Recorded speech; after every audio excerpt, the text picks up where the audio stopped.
Hello out there. I'm author T.M. Brown, and welcome to the next reading of my very first book, A Life Not My Own. I'm so excited that you're on this journey with me, and my intent is to share more with you than you'd experience if you read my story on your own. And if you decide you'd like to read along with me, feel free to grab a copy of my book, A Life Not My Own, at my website, www.authortmbrown.com. As you listen to the podcast, you may have questions about a particular segment, so feel free to reach out to me. My email address is tm.brown35@yahoo.com. You know, we started with the very first page, and we're working our way through the book. And I have to apologize for some of the technical difficulties. It was never my intent for some of the episodes to be so short, but you know, we're going to keep this thing moving. Currently, we are on page 110, very close to the end of the page. Are you ready?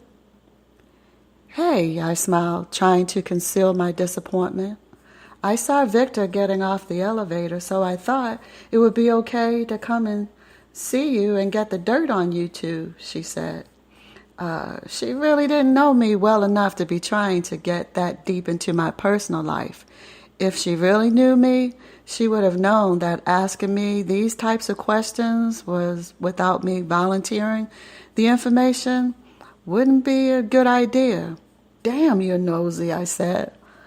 Oh, so I guess I should just fill in the blanks, huh? Don't even go there with me. And yes, I'm nosy, she smiled. I couldn't help but laugh. At least she was honest. Victor and I are having a good time. He is a really nice man, I said matter-of-factly.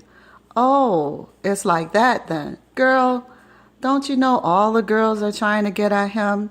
He's single and fine, has a nice ride, and likes to have fun, she said. Well, I don't know anything about all that, but he is a nice man, I said.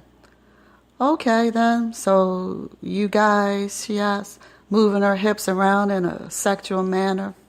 I just shook my head. Look, let's not go there, all right? Well, I hope you're enjoying yourself, because I know if I weren't married, I cut her off real quick. Well, I've got to get up early in the morning, I said, walking towards the door to lead her out. Okay, see you later, she said as I closed the door behind her. I was so glad that I hadn't given her any more to talk about than she thought she already had.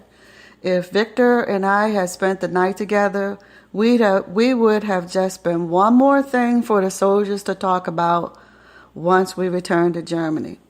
I didn't know him well enough yet, and this time I was determined to keep my head. I tossed and turned most of the night as the cool breezes blew through the balcony door. The smell of the sea was wonderful, and I could hear people walking past the hotel late into the night.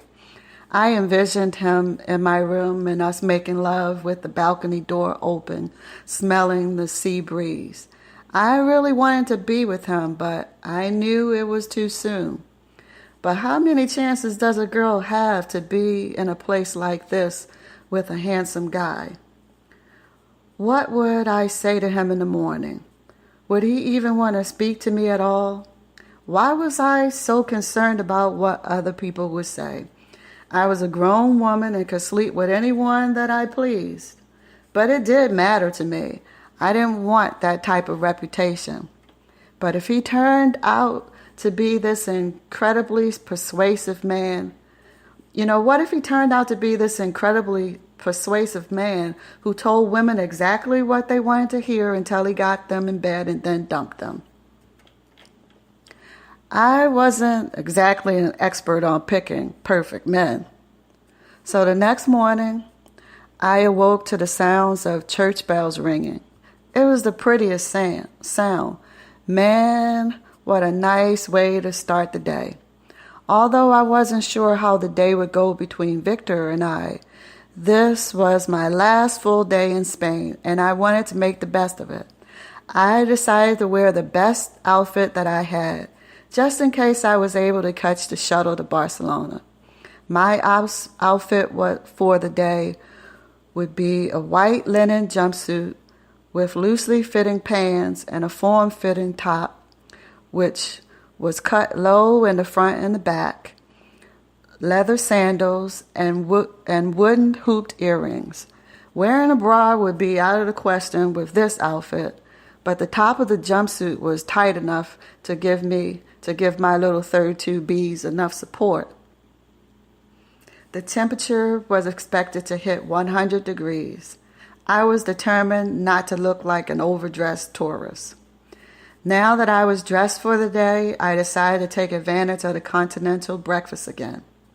Victor was standing at the buffet table as I exited the elevator. "Well, good morning, sleepyhead. I thought you'd never get up," he said, admiring my outfit. "You look nice. Doing that back out thing to me again, huh? Are you going to try to go to Barcelona with me?" he asked. "Yes, if I can sign up for the Barcelona trip, I'd love to go with you, Victor." I decided not to respond to the back out comment. I couldn't help but notice how nice he looked as well. I had always been attracted to a well-dressed man, but this one looked good in a t-shirt and jeans, which was exactly what he was wearing. We made a quick detour from the buffet table and found the attendant in charge of registering guests for the Barcelona trip. There was no problem getting my name added to the list. "You want to get something to eat first? I'm starving," I said. "Me too," he said, taking my hand as we walked towards the huge table covered with breakfast items. We found a table by the pool and began eating our breakfast. He was smiling at me and shaking his head. "What?" I asked. "You're something else, Tina. Do you know that?" "I'm sorry." "Hey, don't apologize. I like it." The shuttle dropped us off in front of a huge arena with flags greeting us in the noonday heat. I could hear the announcer speaking Spanish over the intercom, indicating that the next bullfight was about to begin. My Spanish 101 course was finally paying off. We entered the inner portion of the arena that consisted of cement bleachers forming a circle around a dirt center where the well-dressed, incredibly thin bullfighters poked and prodded the bulls with swords and knives as the audience applauded, "Olé!"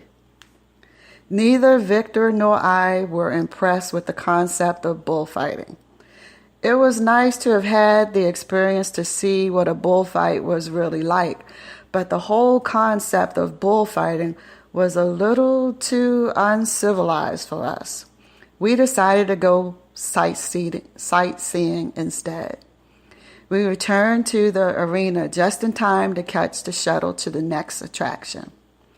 Our next stop on the Barcelona tour was a monument in the city with a spectacular view. We arrived at the site just before sundown and climbed the many steps to the top level of the structure. The sun was beginning to set as we reached the top. It was absolutely beautiful. The day's hot sun was casting an orange color over everything it touched as it disappeared into the night sky. Instantly, the city lights seemed to brighten the entire city. From where we stood, we could see the beauty of faraway buildings and the design of the city. The streets seemed to direct traffic around the city in a circular fashion. "This is wonderful. I have never seen anything so beautiful," I said. "Yes, it is beautiful, Tina. I want to kiss you. I've wanted to kiss you all day. I was wondering why you hadn't today. Is it because of what happened last night?" "Yes, partially. I like you a lot, and I really do understand what you're feeling. I didn't want to push you, We're going to be leaving tomorrow, and I want to continue seeing you. My birthday is coming up, and I can't think of anyone that I would enjoy celebrating that day with more than you, Tina. So, what do you think? I'd like that. I'd also like it if you kissed me, I said, and he did. We were standing on what felt like the top of the world. I felt safe there with Victor, looking over the world beneath us. He was not like him at all, and he didn't have to be. Finally, we were going to see each other again. It was Victor's birthday, and we had planned to spend the entire evening together. I had asked him to allow me to make the arrangements for his birthday. Since returning from Spain, we had spent most of our time catching up on our work and hadn't spent any time alone together other than talking on the telephone. Readers, you got to remember, this is in the 80s, and we didn't have cell phones. Cell phones weren't plentiful back then. You actually had to pick up a phone and call somebody if you wanted to talk to them, a landline at that. He worked the night shift and I worked during the day, so we didn't see too much of each other. We'd call each other and talk for hours on the phone. There was still the question of making love that we seemed to talk about constantly, but nothing had happened yet. Hello, are we still on for tonight? Hello, happy birthday. Of course we're on. Are you ready? I said in my with as much intrigue as I could manage. Tina, don't talk to me like that, or we won't make it to this mystery date that you've planned. By the way, I've missed you. It's been days since. Well, I'll see you at 6, right? Yes, I'll see you then, I said, placing the phone back on the receiver. My heart was racing. I felt myself getting nervous already. I wanted this night to be special. There was still quite a bit of preparation that still needed to be done before Victor arrived.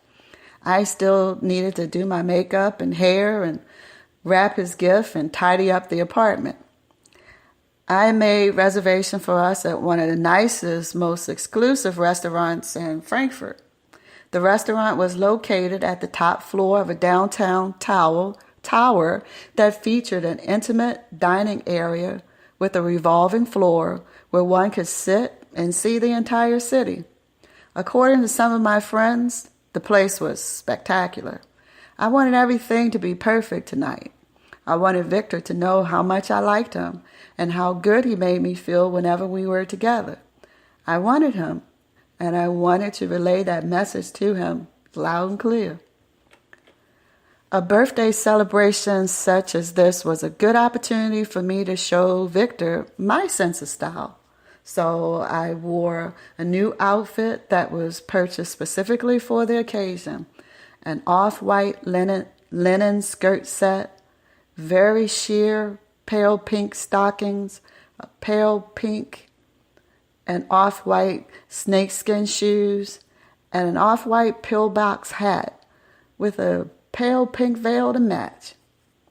I love to wear hats when I consider myself to be really dressed up, especially hats with veils. It was something that he had taught me a long time ago. Also, my interest in antiques influenced my taste in clothing. I prefer, and still do, readers, I prefer a more formal and classic look. My bright, slanted brown eyes and my small, thin lips seem to work well with hats with veils. I like to accentuate my eyes with natural tone eyeshadows and mascara and define my lips with a reddish toned lipstick, but not too bright. I like my makeup to appear natural and not overdone. That was the case then, readers, and it's still the case now.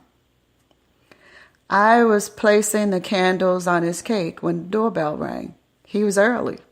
Hi, I hope it's all right. Man, you look nice, he said, discontinuing his apology.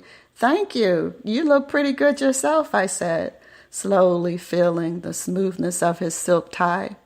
He looked so handsome in his black linen suit. He had a fresh haircut, and the aftershave that he was wearing was intoxicating. You're right on time.